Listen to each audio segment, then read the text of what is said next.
Cancel ಆಗಿದೆ supreme court ಏನು ಒಟ್ಟು ಯಾರು ತಪ್ಪು ಮಾಡ್ಯಾರ ಅವ್ರಿಗೆ ಶಿಕ್ಷೆ ಆಗಲಿ ಅಷ್ಟೇ ಕೇಳ್ಕೊಂಡು. ಬೇಲ್ ಸಿಗುತ್ತೆ ಅನ್ನೋ ಒಂದು ನಿರೀಕ್ಷೆಯಲ್ಲೂ ಕೂಡ ಅವ್ರು ಇದ್ದರು, ಅದಕ್ಕೆ ಫಾರಿನ್ ಎಲ್ಲ ಹೋದ್ರು, ಸಿಗುತ್ತೆ ಅನ್ನೋ ಒಂದು ಇದರಲ್ಲಿದ್ದರು, ಅದಕ್ಕೆ ಕ್ಯಾನ್ಸಲ್ ಆಗಿದೆ. ನ್ಯಾಯ ಸಿಕ್ಕಂತ ಆಗಿದೆಯಾ? ಕಾನೂನಲ್ಲಿ ಎಲ್ಲರೂ ಸಮಾನವಾಗಿ ಎಕ್ಸ್ಪೆಕ್ಟೇಷನ್ ಇಟ್ಕೊಂಡಿದ್ದಾರೆ ಅಂದರೆ ಬೇಲ್ ಸಿಗ್ಬೋದು ಅನ್ನೋ ಒಂದು ಇದರಲ್ಲಿ ಇದ್ರು ಎಲ್ಲರೂ ಕೂಡ. ನಿಮ್ಗೆ ಏನು ಅನಿಸ್ತಿತ್ತು ಅದು ನೋಡಿದಾಗ? ನಮಗೆ ಗೊತ್ತಿಲ್ಲ ಕಾನೂನಲ್ಲಿ ಏನು ಕೊಡ್ತಾರಂತ ಗೊತ್ತಿದ್ದಿಲ್ಲ.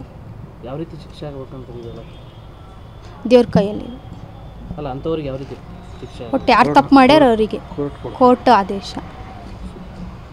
ಸುಪ್ರೀಂ ಕೋರ್ಟ್ ಕೂಡ ಹೇಳಿದೆ ಬೇಗನೆ ಕೇಸ್ ಮುಗಿಸ್ಬೇಕು, ಇದನ್ನು ಬೇಗ ಅದೇನಿದೆ ಕೂಡ ಕ್ಲಿಯರ್ ಮಾಡ್ಬೇಕಂತೇಳಿ. ನೀವೇನು ಹೇಳ್ತೀರಾ? ಸುಪ್ರೀಂ ಕೋರ್ಟ್ ಯಾವ ರೀತಿ ಮನವಿ ಮಾಡ್ಕೊತೀರಾ?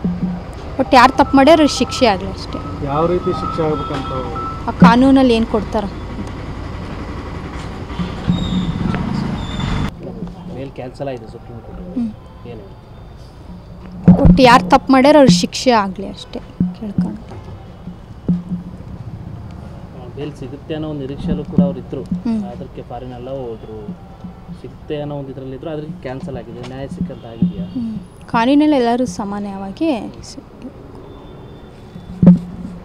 ಎಕ್ಸ್ಪೆಕ್ಟೇಷನ್ ಇಟ್ಕೊಂಡಿದ್ದಾರೆ ಅಂದರೆ ಬೇಲ್ ಸಿಗ್ಬೋದು ಅನ್ನೋ ಒಂದು ಇದರಲ್ಲಿ ಇದ್ರು ಎಲ್ಲರೂ ಕೂಡ. ನಿಮ್ಗೆ ಏನು ಅನಿಸ್ತಿತ್ತು ಅದು ನೋಡಿದಾಗ? ನಮಗೆ ಗೊತ್ತಿಲ್ಲ ಕಾನೂನಲ್ಲಿ ಏನು ಕೊಡ್ತಾರಂತ ಗೊತ್ತಿದ್ದಿಲ್ಲ. ಯಾವ ರೀತಿ ಶಿಕ್ಷೆ ಆಗಬೇಕಂತ ಇದೆಯಲ್ಲ ದೇವ್ರ ಕೈಯಲ್ಲಿ ಅಲ್ಲ, ಅಂಥವ್ರಿಗೆ ಯಾವ ರೀತಿ ಶಿಕ್ಷೆ? ಒಟ್ಟು ಯಾರು ತಪ್ಪು ಮಾಡ್ಯಾರ ಅವರಿಗೆ ಕೋರ್ಟ್ ಆದೇಶ. ಸುಪ್ರೀಂ ಕೋರ್ಟ್ ಕೂಡ ಹೇಳಿದೆ ಬೇಗನೆ ಕೇಸ್ ಮುಗಿಸ್ಬೇಕು, ಇದನ್ನು ಬೇಗ ಅದೇನಿದೆ ಕೂಡ ಕ್ಲಿಯರ್ ಮಾಡ್ಬೇಕಂತೇಳಿ. ನೀವೇನು ಹೇಳ್ತೀರಾ? ಸುಪ್ರೀಂ ಕೋರ್ಟ್ ಯಾವ ರೀತಿ ಮನವಿ ಮಾಡ್ಕೊತೀರಾ? ಒಟ್ಟು ಯಾರು ತಪ್ಪು ಮಾಡ್ಯಾರ ಅವ್ರಿಗೆ ಶಿಕ್ಷೆ ಆಗಲಿ ಅಷ್ಟೇ.